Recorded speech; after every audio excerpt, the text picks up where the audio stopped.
რა საგარეო საფრთხების წინაშე დგას საქართველო და რა უნდა გაკეთდეს ამ საფრთხის თავიდან ასაცილებლად პოლიტიკური ლიდერები დღეს საგარეო პოლიტიკისა და უსაფრთხოების საკითხებში ექსპერტებს შეხვდნენ. საუბრის მთავარი თემა ქვეყანაში განვითარებული მოვლენები და სანქციები იყო, რომელიც არალეგიტიმური ხელისუფლებას შეეხო. ნატალი ჯახუტაშვილი ჩაგვერთვება პირდაპირ ეთერში და დეტალებს დღევანდელი შეხვედრის შესახებ ის მოგვიყვება. გისმენ ნატალი. ოპოზიციური პარტიები და სამოქალაქო საზოგადოების წევრები აცხადებენ, რომ საერთო ძალისხმევაა საჭირო, რომ რეჟიმა დაიხიოს. უკან ისინი ამბობენ, რომ აკეთებენ ყველაფერს, რომ უკან დაიხიოს ქართულმა ოცნებამ და ჩაატაროს ქვეყანაში ახალი არჩევნები. ასევე მათი ერთ-ერთი მთავარი მოთხოვნაა, რომ პოლიტპატიმრების გათავისუფლება მოხდეს, გამოუშვან ციხიდან აქციაზე დაკავებული ახალგაზრდები და ისინი აცხადებენ, რომ კონკრეტული ნაბიჯების გადადგმას აპირებენ ამ მიმართულებით, ასევე პოლიტიკური სპექტრი და სხვადასხვა სფეროს წარმომადგენლები ამბობენ იმასაც, რომ მათ აქვთ მუდმივი კომუნიკაცია ჩვენს დასავლელ პარტნიორებთან, ისინი თანამშრომლობენ ჩვენს მოკავშირეებთან და მუდმივად აწვდიან სხვადასხვა ინფორმაციას, ასევე ამბობენ, რომ ძალისხმევას არ იშურებენ იმისათვის, რომ დასავლეთმა ფინანსური სანქციები დაუწესოს ბიძინა ივანიშვილს და ქართული ოცნების სხვა წარმომადგენლებს. კომუნიკაცია დასავლელ პარტნიორებთან არის ერთ-ერთი მნიშვნელოვანი გეგმა, რომელიც აისახა ჩვენს წერილებში, რომელიც კაია კალასთან იქნა გაგზავნილი, ასევე სტრასბურგში და ჰააგაში, რომელსაც ვამზადებთ, ასევე ის დაზარალებული ადამიანები, რომლებიც სისტემამ შეიწირა და სისტემის აწამეს, ამ ადამიანების ინფორმაციის მიწოდება დასავლეთში, რომ ეს რეჟიმი დასანქცირდეს შესაბამისად, ამიტომ ეს გამოცდილება ერთმანეთს გაუზიარეთ და ამ გამოცდილებით ვცდილობთ, რომ ერთობლივი ძალებით კიდევ ერთხელ მივმართოთ დასავლეთ, რომ მოძალად რეჟიმი უნდა დასანქცირდეს, არა მარტო ვიზებით, არამედ ფინანსური სანქციებით.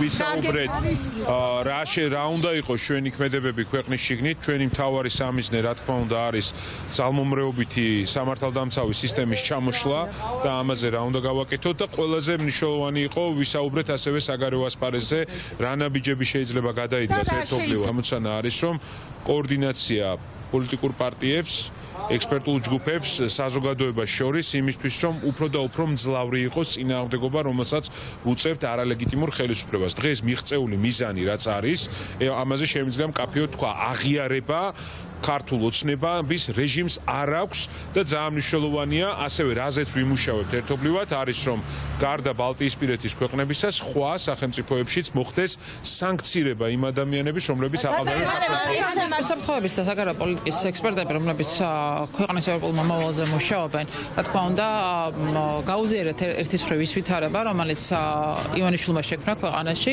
ისევე როგორც ყველას გვაქვს ჩვენი კომუნიკაციის საშუალებები იმისთვის, რომ საქართველოს გაცხადებული ინტერესები დავიცვათ, ამიტომ ამ ძალისხმევაზე, ისევე როგორც შესაძლებლობების განხილვაზე იყო საუბარი იმისთვის, რომ ერთის მხრივ დაისაჯოს ივანიშვილი და მოხდეს მისი დასანქცირება და მეორეს მხრივ დავიცვათ საქართველოს გაცხადებული საგარეო და საშინაო კურსი და ეს იყო მთავარი საკითხი, რაზეც ვიმსჯელეთ დღეს. და გავაგრძელებთ შემდეგშიც ასევე მუშაობას, ეს არ იყო ერთჯერადი შეხვედრა, ძალების გაერთიანება საქართველოს გაცხადებული დასაცავად. ჩვენ გქონდა ძალიან საინტერესო შეხვედრა საგარეო პოლიტიკის და უსაფრთხოების მიმართულების ექსპერტებთან, იმ ადამიანებთან, ვისაც აქვს მრავალი აწლეულის გამოცდილება ამ ქვეყნის მსახურებისა, ამ კრიტიკული მიმართულებებით და დღეს, როდესაც საქართველოს საგარეო პოლიტიკა არის ფაქტობრივად გაუქმებული, იმ ფონზე, როდესაც საქართველოს აქვს უმძიმესი უსაფრთხოების კრიზისი, კრიტიკულად მნიშვნელოვანია სწორედ ამ საზოგადოებასთან ერთად კონკრეტული სამოქმედო გეგმის შემუშავება.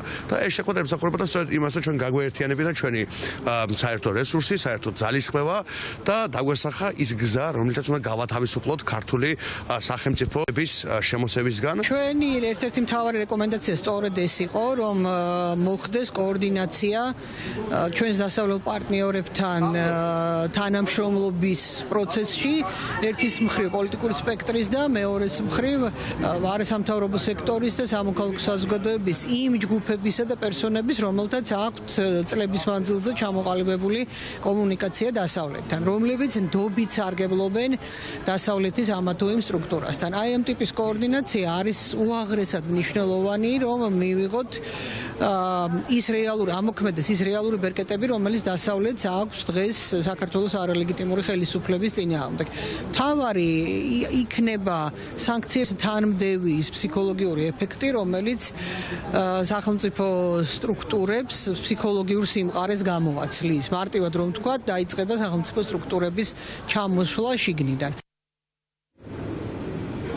პოლიტიკოსები ამბობენ, რომ მსგავსი ტიპის შეხვედრებს სისტემატიური ხასიათი ექნება. დღეს 4 ოპოზიციური პარტია დაახლოებით 1 საათის განმავლობაში ხვდებოდა უსაფრთხოებისა და საგარეო ურთიერთობის მიმართულებით მომუშავე ექსპერტებს.